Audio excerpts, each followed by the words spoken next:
Bismillahirrahmanirrahim. Alhamdulillahi rabbil alamin. Wassalatu wassalamu ala asyrafil anbiya'i wal mursalin wa ala alihi wa sahbihi ajma'in. Amma ba'du. Alhamdulillah, pada kali ini kita dipertemukan kembali untuk kita mengkaji tentang sunnah-sunnah nabawi, pada sunnah-sunnah sehari-hari yang bisa kita lakukan. Pertemuan kemarin kita sudah pelajari sunnah-sunnah sebelum fajar. Apa sih sunnah-sunnah sebelum fajar itu yang bisa kita lakukan, dan ternyata belum selesai. Kemudian sunnah yang kedua yang bisa dilakukan sebelum fajar, yaitu yang pertama yaitu qiyamul lail, yaitu ketika malam kita laksanakan qiyamul lail, kemudian witir. Yang pertama yaitu minas sunnah an yusalli salatal laili fi waqtiha al-afdal.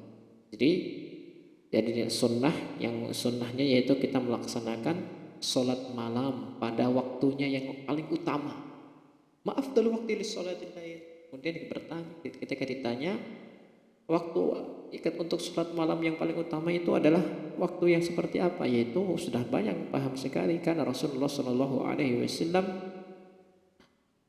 salat malam yang paling bagus itu sepertiga malam. Karena Rasulullah sallallahu alaihi wasallam yusalli fi ma baina an yafruhu min salatil isya ila al-fajr 11 rakaat yusalli baina kulli raka'atin wa yudru bi wahid min kulli lailatin wa qad adara Rasulullah sallallahu alaihi wasallam wa yusalli wa akhiran fantaha wa yudruhu ila sahar. Ini sudah dijelaskan di tarjih.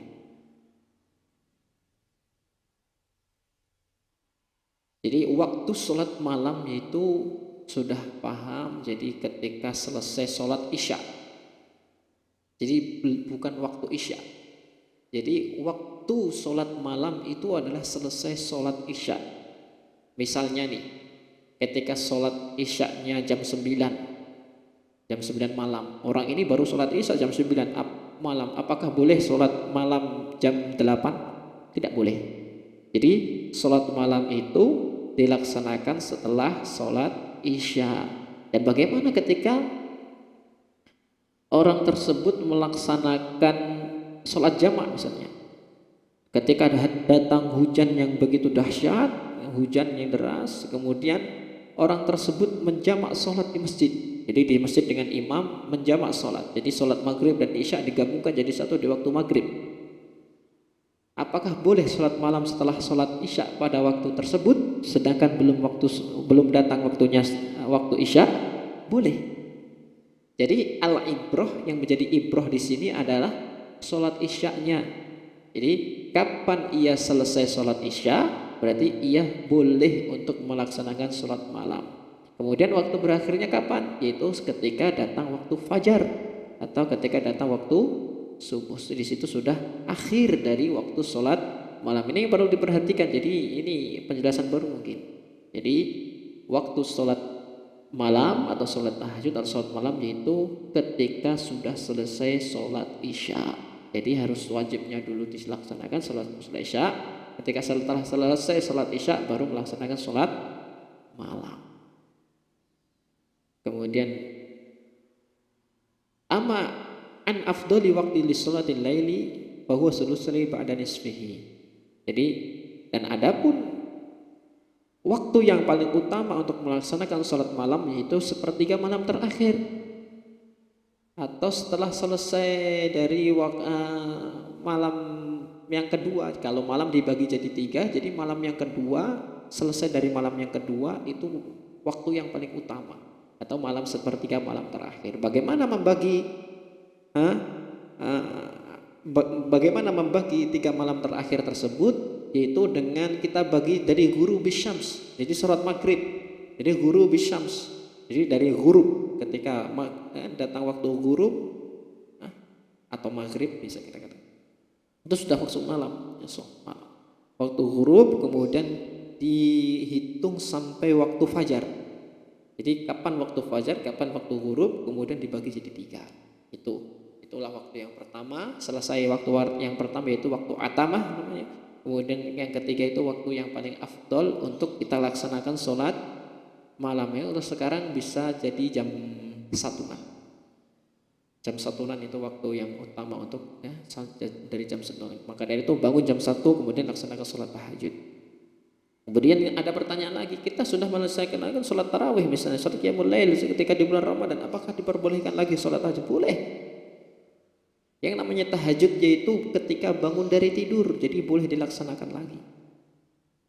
Bagaimana ketika pada waktu itu kemudian witir, kita sudah witir pada malamnya, boleh ditambahi witirnya jadi 1, atau boleh hanya sekedar sholat malam, tidak harus witir lagi.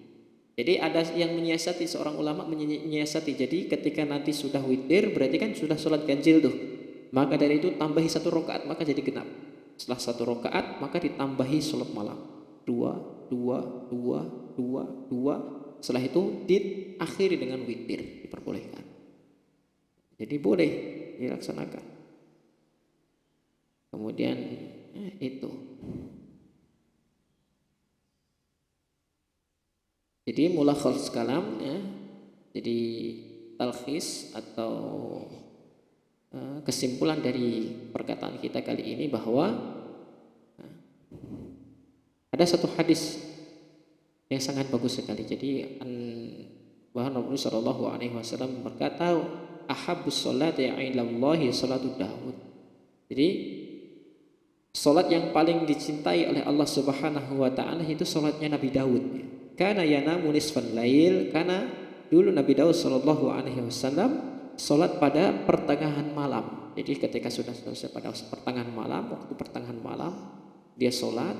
Kemudian karena yanamu nisfal laili, karena Nabi Daud salatnya ketika salat tidur di awal waktu sampai pertengahan malam.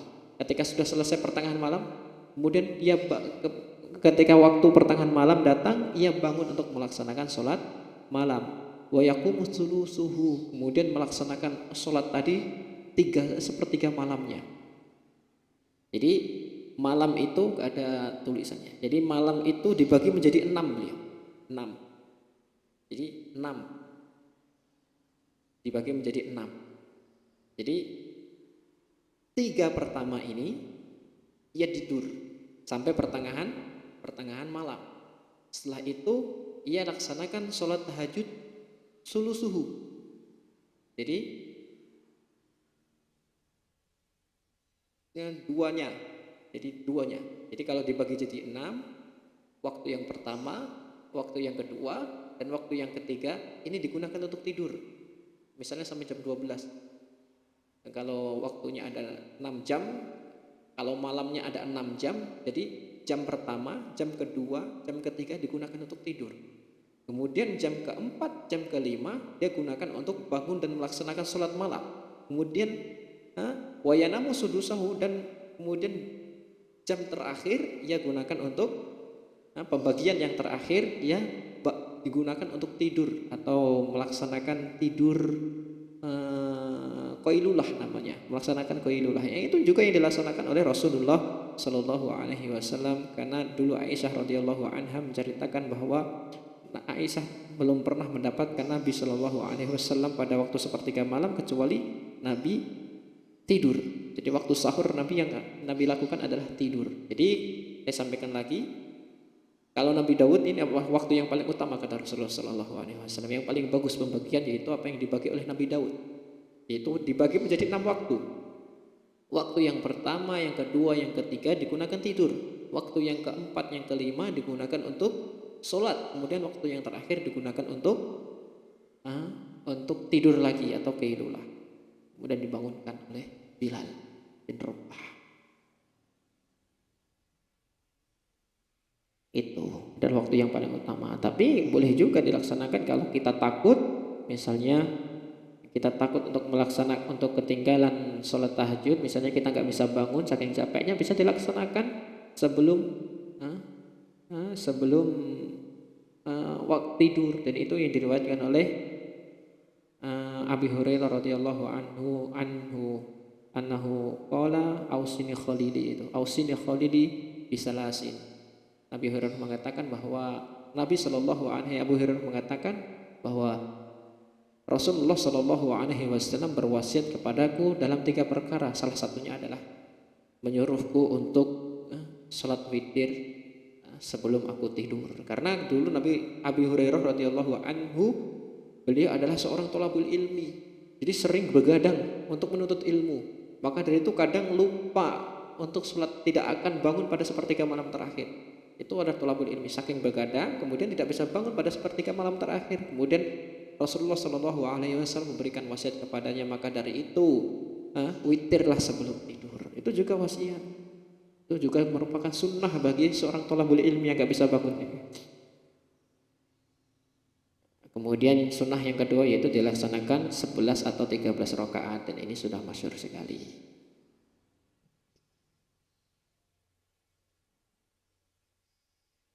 Kemudian sunnah yang selanjutnya ketika sholat malam yaitu minas sunnah, sesuai dengan hadis Nabi Shallallahu Alaihi Wasallam, idza qama minal laili liyusalliya iftataha salatahu bi rak'ataini khafifataini. Karena Nabi Shallallahu Alaihi Wasallam idza qama minal lail, ketika ia bangun dari malamnya, liyusalli, untuk ia melaksanakan salat, maka ia iftataha salatahu, dia membuka salatnya sebelum salat malam dilaksanakan, ia membuka salatnya dengan rak'ataini khafifataini. Salat iftitah yang masyhur di kita. Salat iftitah rak'ataini khafifataini, salat ringan sekali. Jadi tidak perlu dibaca dengan bacaan yang panjang. Dengan bacaannya Allah bisa dibaca dengan bacaan-bacaan yang pendek. Kemudian doa iftitahnya juga banyak sekali diriwayatkan oleh Nabi Shallallahu Alaihi Wasallam. Bisa doa iftitah yang masyhur, Allahumma bain boleh, Allahumma Rabbi Jabraila wa Mikaila wa Israfila fatiras samawati wal ardi sampai akhirnya. Kemudian alhamdulillahilakal hamdu anda nurus samawati wal ardi sampai akhirnya. Ini nanti bisa dicari bukunya dan bisa dihafalkan.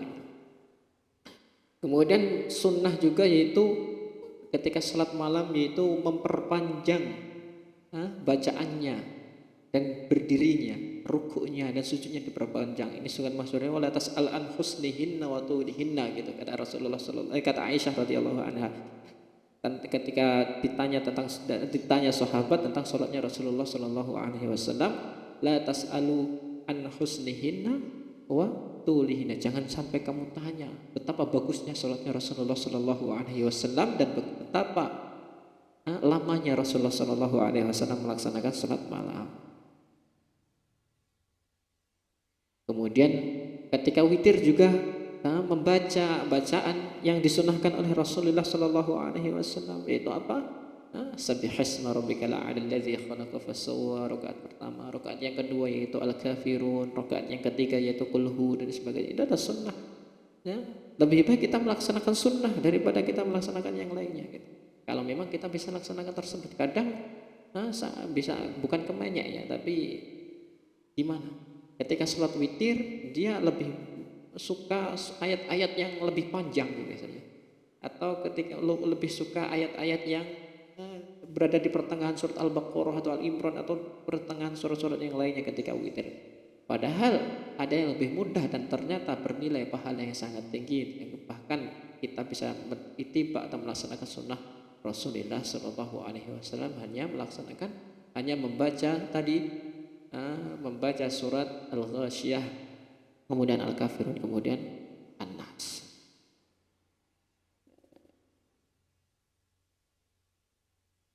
Kemudian sunnah yang selanjutnya yaitu kunut.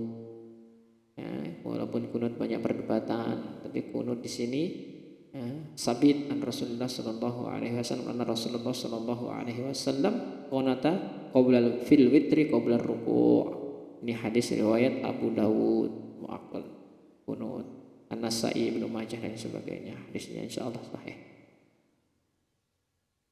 Kemudian doa kunut bagaimana? Ini yang jadi permasalahan orang Muhammadiyah ini, kadang nggak bisa, banyak sekali dari orang Muhammadiyah nggak hafal kunut, bahkan ustadznya pun nggak hafal kunut, karena nggak mau kunut, sudah pada ada bayangan dirinya sudah mengatakan kunut itu bid'ah, maka dari itu sudah nggak mau menghafal kunut. Padahal kunut bisa dilaksanakan ketika sholat witir. itu adalah sunnah Rasulullah Shallallahu Alaihi Wasallam, bisa dilaksanakan walaupun tidak mau melaksanakan pada sholat subuh gitu. Maka kita witir. Kemudian apa doanya? Allahumma hadini fi man hadait, kalau sendiri Allahumma hadina fi man hadait, kalau kita bersama-sama wa'afini fi man afait, wa tawallani fi man tawallait, wa barik li fi ma atait, wa qini syarra ma qadait, fa innaka taqdi wa la yuqda alaik, wa innahu la yadhillu man walait wa la ya'izzu man adait, tabarakta rabbana wa ta'ala. Dan ini riwayat Ahmad dan disahihkan.